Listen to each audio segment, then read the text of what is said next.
د سلواغې شپږویشتمه د نړۍ د زبرځواک د هغه وخت د شوروي اتحاد له منګلو څخه د افغانستان د خپلواکۍ ورځ په 1958 کال کې د پخواني شوروي اتحاد وسلوالو ځواکونو پر افغانستان یرغل وکړ، خو د بشري جنایتونو په ترسره کولو او د افغانستان له ویجاړولو وروسته له ماتې سره مخامخ شول او په 1960 کال کې د دلوي میاشتې په 26مه نیټه له افغانستان څخه وشړل شول. د کندوز اوسیدونکي وایي چې د سلواغې شپږویشتمه د شوروي اتحاد لپاره د ماتې او د یرغلګرو پر وړاندې د افغانانو د بریا ورځ وه.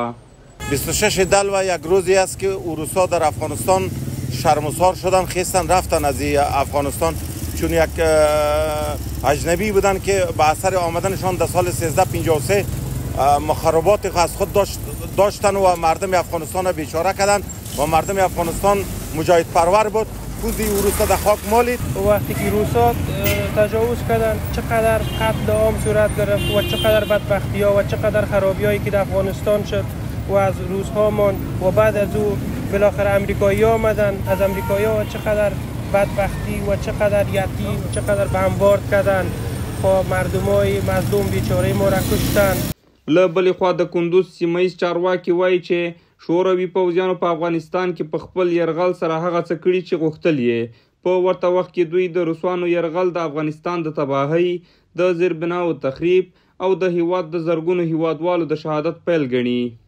داسې نن شپږویشتم د دلوي د پخواني شوروي اتحاد د ماتې او شکست 15مه کلیزه ده.